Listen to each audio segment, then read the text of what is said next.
Desde 2022 que a Iniciativa Educação promove em parceria com a TSF o podcast Educar tem Ciência. É dirigido a famílias, a professores, a alunos. Os mais de 60 episódios deste programa têm discutido então alguns dos temas mais atuais da educação à luz da melhor informação científica. E nesta gravação especial que vai ser feita aqui ao vivo, nós quisermos dar-vos também a oportunidade de assistir em primeira mão a um desses episódios. O episódio de hoje é sobre memória e aprendizagem. Conta com duas psicólogas residentes, Célia Oliveira, da Universidade Lusófona do Porto, e Joana Rato, da Universidade Católica Portuguesa. E, como habitual, a moderação estará a cargo da Fátima Valente. Até já, já nos encontramos.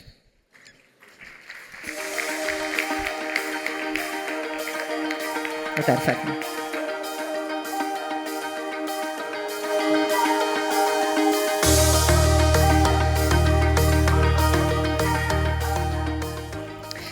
Olá, bem-vindos a mais um Educar tem Ciência. Este é um episódio especial. Trocámos os estúdios da TSF pela nova SBE. Muito obrigada pelo convite. É um prazer estar aqui convosco. É uma plateia bastante conhecedora do tema que trazemos hoje. Como a Silvia Alberto já disse, vamos falar de memória e de aprendizagem. Temos duas especialistas já bem conhecidas dos nossos seguidores no Educar tem Ciência. Professora Joana Rato, neurocientista, professora da Universidade Católica, e a professora Célia Oliveira, psicóloga cognitiva da Universidade Lusófona. E sem mais demoras, professora Célia, começo por si. Do ponto de vista científico, o que é que devemos fazer? Aprender ou memorizar? Olá, boa tarde. Bom, a resposta a isso é simples, ambas. Isto porque aprendizagem e memória são indissociáveis. Por definição, a aprendizagem é a aquisição de conhecimentos ou competências com base na experiência. Essa experiência pode ser a instrução, pode ser o estudo, pode ser a observação ou a prática, como hoje vamos aqui falar. A memória é o conjunto de sistemas cognitivos que estão sediados em estruturas cerebrais que nos permitem exatamente adquirir, reter e recuperar conhecimentos e competências aprendidos. Portanto, é impossível lembrarmos do que quer que seja que possamos ter aprendido sem que isso tenha tido intervenção da memória. Já agora, eu acho que vale a pena dizer que essa pergunta é muito pertinente porque, na verdade, é algo que nós ouvimos muitas vezes. Ouvimos muitas vezes coisas como não vale a pena memorizar, o que é necessário é compreender. Ora, de facto, do ponto de vista científico, esta afirmação não faz sentido, porque é impossível compreender aquilo que não sabemos. E, portanto, nós precisamos de saber para compreender. Esta dicotomia entre aprendizagem e memória, de facto, labora neste erro, porque durante muito tempo a memória teve má reputação. Porquê? Porque se associava à memorização à repetição sem sentido, saber os nomes de todos os rios, sem saber sequer os locais por onde eles passam ou contextualizar isso. Mas, e isso é aprendizagem por repetição, sem atribuir significado à informação. Hoje ouvimos aqui falar da diferença entre sentido e significado, que é algo muito interessante. E, de facto, a maior parte das aprendizagens escolares são aprendizagens conceptuais ou motoras, no caso da educação física, das artes visuais, e são baseadas na atribuição de significado. Aliás, eu gosto sempre de recordar que saber de cor significa, no latim, saber de coração, ou como nós ouvimos no inglês, know by heart. Não é? Significa que, de facto, aquilo que nós aprendemos só é possível porque nós atribuímos significado à informação e já agora, de cada vez que recebemos nova informação, reconfiguramos esse resultado. E eu vou abreviar, que sei que temos o tempo contado, mas isto é realmente algo muito importante. Portanto, a maior parte das nossas aprendizagens ocorrem por associação de informação a informação que já possuímos. E isto tem uma implicação muito importante, que é: quanto mais eu sei acerca de alguma coisa, mais eu sou capaz de aprender e melhor é a minha memória para essa informação. Porquê? Porque eu tenho muitos pontos de ligação com os quais posso estabelecer associações. Já aqui falamos hoje ao longo do dia sobre os artigos que podem consultar no site da Iniciativa Educação, não quero demais recordar isso. Aliás, há um publicado recentemente, tem cerca de 15 dias, tem por base um estudo com cerca de 3.000 professores espanhóis que fala sobre esta temática da memória, da aprendizagem, mas convido a professora Joana Rato também a dar-nos alguns dados sobre Portugal. Bem, boa tarde a todos e relativamente a esse estudo e dentro daquilo que também já se falou aqui hoje, não é, daquelas ideias que são um pouco distorcidas, algumas com base científica, mas que são totalmente distorcidas. Este estudo em particular, este último, é impactante pelo número de professores, não é? Nós cá também temos vindo a recolher dados desde 2010, e temos assistido àquilo que... Há uma variação entre algumas ideias, mas há uma em particular que me deixa muito curiosa, porque em qualquer estudo de qualquer país aparece sempre com muita força.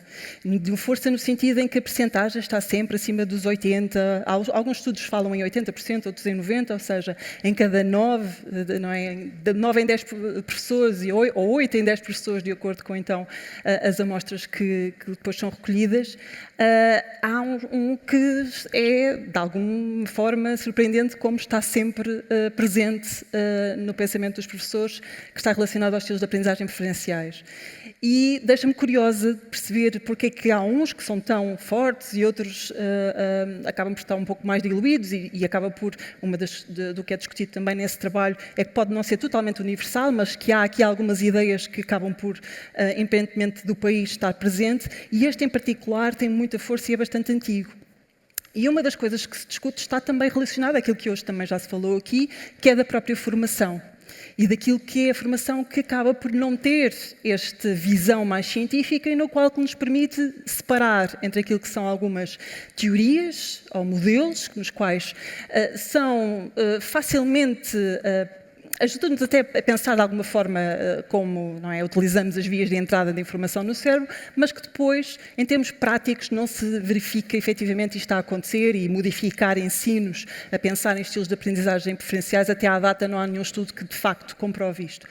E é aqui que eu acho que é interessante depois olharmos para estes trabalhos, não é só simplesmente perceber que é útil do ponto de vista científico, eu pelo menos sou interessada nisso, perceber quais são os mitos que mais circulam, não é, em vários países, mas também perceber quais é aqueles que de facto pode estar relacionado com aquilo que é a formação e, como também já se falou, da importância da informação. Digamos que há pouco o Miguel e o Pedro estavam a dizer isso muito bem, é desta questão de poder ser uma formação que traga de facto um ganho em termos práticos e que seja uma formação que não seja aquilo que me parece que hoje em dia, e sobretudo nestas áreas, tem estado a acontecer, que é uma formação compensatória, ou seja, é algo que vai tentar preencher o que não foi dado antes. E isso depois enfraquece às vezes aquilo que até às vezes são as durações das formações. E algo que é muito interessante também nestes trabalhos é que os workshops, as ações curtas, não são suficientes para poder desmistificar algumas destas ideias. Professora Joana, vamos a outro dilema aqui. É a compreensão ou é a prática que faz o mestre? Pronto, essa é também, como a Célia há pouco estava a dizer, acabam de ser ambas e o mais importante é que ambas estejam ligadas, ou seja, a prática tem que ser um reforço daquilo que se está então a aprender e costuma-se dizer que a prática não é, faz a experiência e isso é a perfeição, não é? A ideia de nós precisamos repetir e podemos ter que fazer então algo muito mais prático para poder então consolidar, mas... o que a ciência mostra é que essa prática tem que, de facto, ser deliberada. Ou seja, tem que haver, não é tanto uma questão até de quantidade, é de qualidade dessa prática. E que esta prática esteja muito bem definida entre aquilo que é o objetivo, o que é que nós pretendemos, qual é o conteúdo, o que é que queremos depois chegar até ao final dessa prática que, de facto, possa fazer sentido recuperar no aluno. E há pouco se estava a falar, agora vem-me sempre a imagem do professor Nuno Crato com o mapa, não é? E há algo que eu acho que ajuda aqui até a perceber, e dando aqui um exemplo prático, para perceber o que é que de facto esta prática pode trazer para aquilo que também é preciso ser algum esforço, não é? Temos que fazer quando estamos a fazer essa prática, precisamente para essa ser uma consolidação do que se está a aprender de uma fase inicial. É diferente nós pedimos, por exemplo, uma cópia sobre os distritos do mapa de Portugal.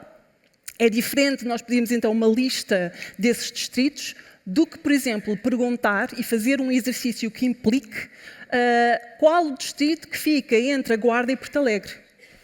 E aí obriga-nos então a um domínio no qual temos que procurar não só aquilo que é um mapa visoespacial, não é, daquilo, mas também perceber quais são as ligações que fazemos entre os distritos que estão mais próximos entre eles, não é? Ou seja, já implica ir buscar informação do qual é um desafio, mas que também fortalece melhor a memória e ajuda efetivamente que essa prática ajude a aprender. Professora Célia, aprendemos mais quando há um certo nível de dificuldade implícito.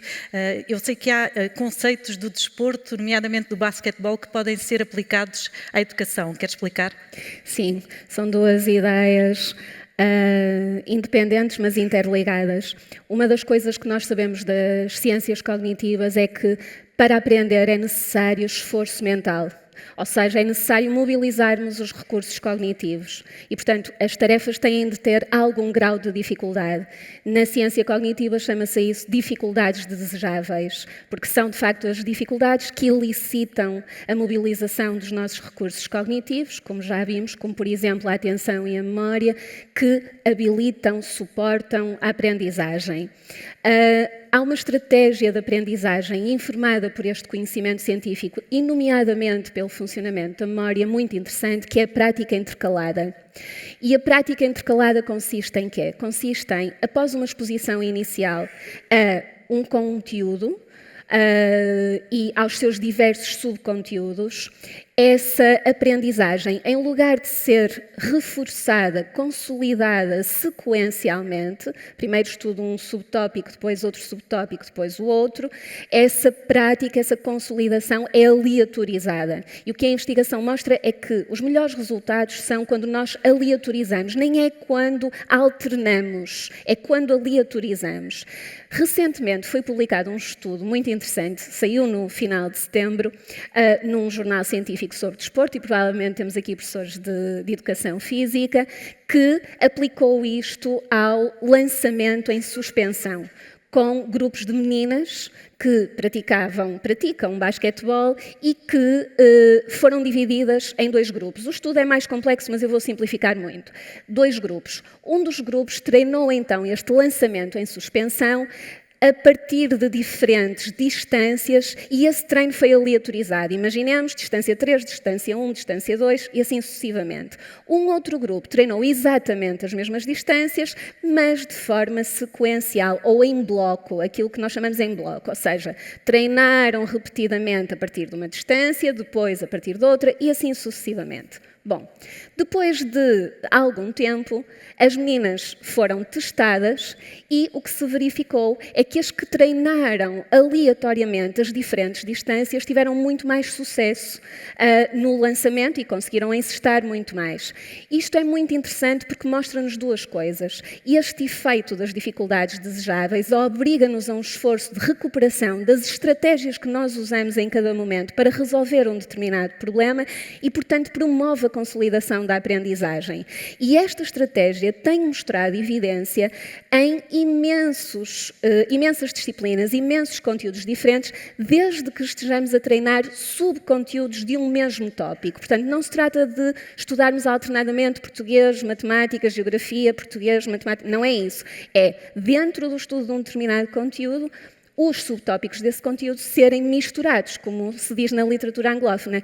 Muito interessante é que isto tem sido demonstrado em disciplinas em que se estudam categorias, por exemplo, nas artes visuais, no reconhecimento e aprendizagem de estilos de pintura, nas ciências e, muito importante, na matemática. Temos certamente aqui professores de matemática. Há muita investigação interessantíssima sobre a utilização disto na matemática em todos os níveis de ensino, desde o primeiro ciclo ao ensino superior. E investigação, só para acrescentar esta nota, feita em sala de aula, que é outra coisa muito importante, não é investigação laboratorial.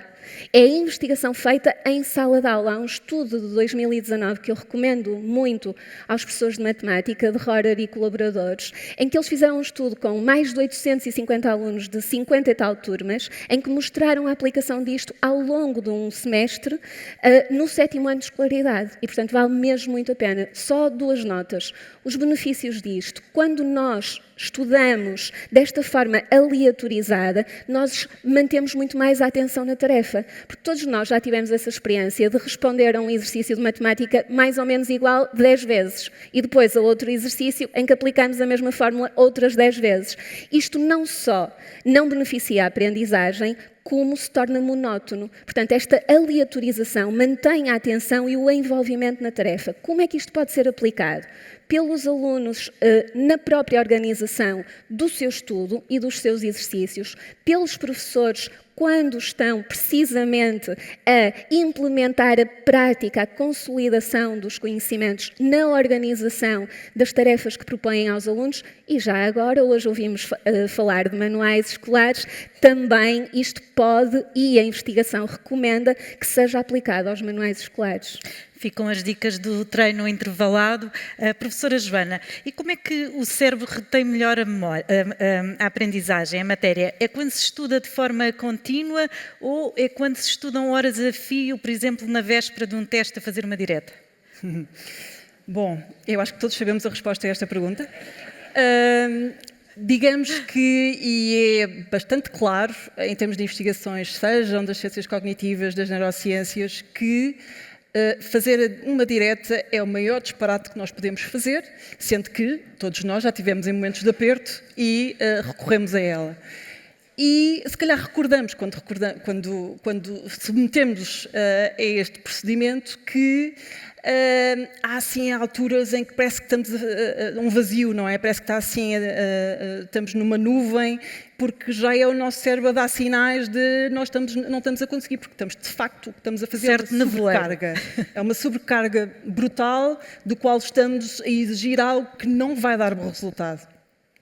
E isto deve-se sobretudo para aquilo que é os níveis de saturação, não é? Que vamos aumentar, em que vai perder a eficácia, em que vamos obrigatoriamente necessidade quase de desligar mecanismos atencionais, porque não temos uma resistência tão grande. Não somos, efetivamente, computadores e, por isso, temos aqui limitações. É quase pensar nas mesmas limitações que temos ao nível da própria resistência física. Ainda está por sair ainda guidelines, ainda há aqui uma discussão muito forte à volta daquilo que é onde é que está este limite ao nível da própria fatiga cognitiva, não é? E aí há uma discussão ainda e vários estudos a decorrer, mas a direta é claramente aquilo que já sabemos que não vai dar o bom resultado, porque a aprendizagem não deve ser uma maratona de resistência, não é? E é aqui que depois pode cair este erro de estarmos a tentar colar informações, mas de facto as coisas não estão a ter o processo para dar esta consolidação necessária.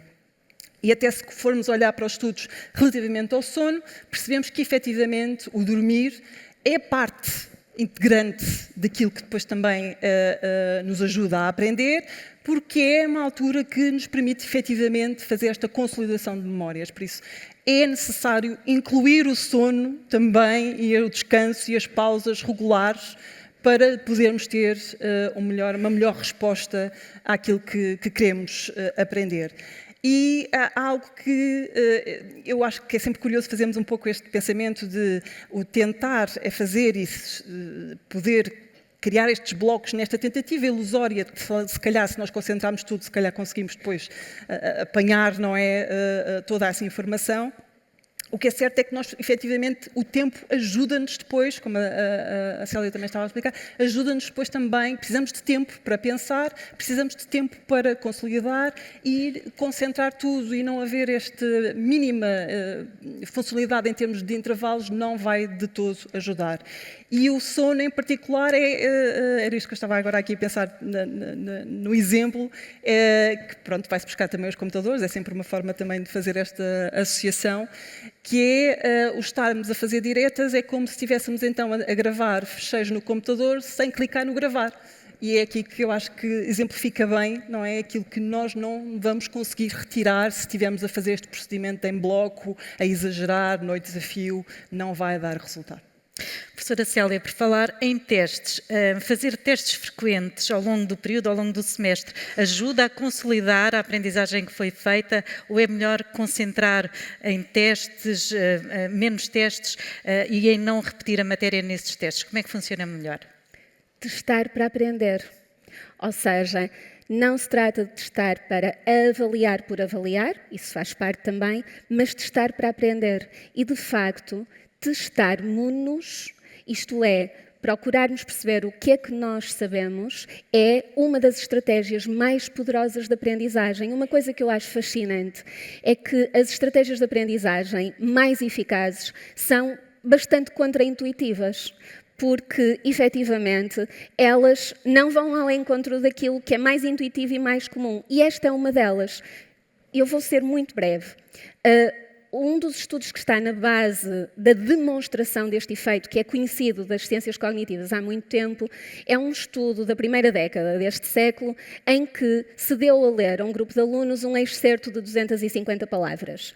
E dividiu-se esse grupo em vários grupos, mas eu vou falar de 2 grupos.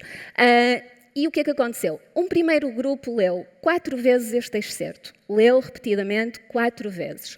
O segundo grupo leu uma vez e foi testado 3 vezes acerca do texto que leu.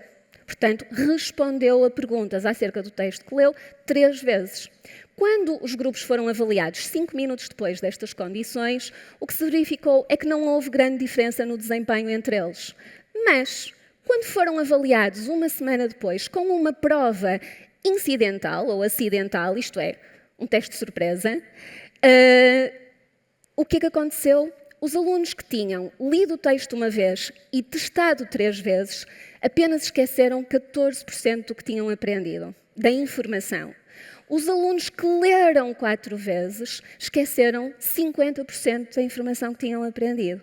O que é que isto mostra? Que, efetivamente, esta recuperação, o exercício de irmos buscar à nossa memória, ativarmos aquilo que está lá e que queremos recordar, este exercício de recuperação, chama-se isto prática da recuperação e temos também na Iniciativa Educação muita informação sobre isto, reforça o traço de memória, consolida a aprendizagem e, na sequência do que estava a Joana a dizer, o que acontece é que torna a aprendizagem mais duradoura, não é? Ou seja, não é uma aprendizagem a curtíssimo prazo que os alunos fazem o teste e esquecem tudo logo a seguir, não é? Porque, efetivamente, não houve tempo para a consolidação da informação. Como é que isto pode ser aplicado pelos alunos e em sala de aula? Só acrescentar esta nota. Muito brevemente. Sim.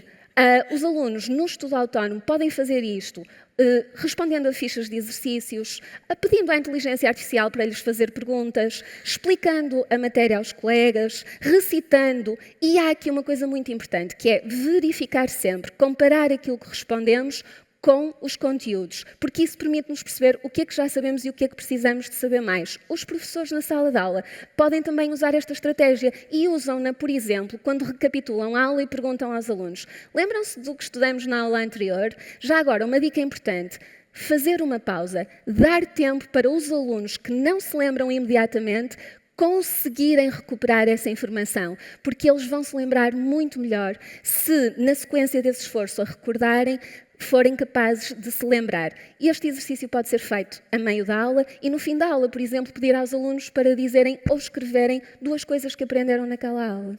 Professora Joana, e os alunos são maus juízes do próprio conhecimento? Há falsos amigos da memória e da aprendizagem? Quando o aluno acha que já sabe a matéria, afinal ainda não sabe bem.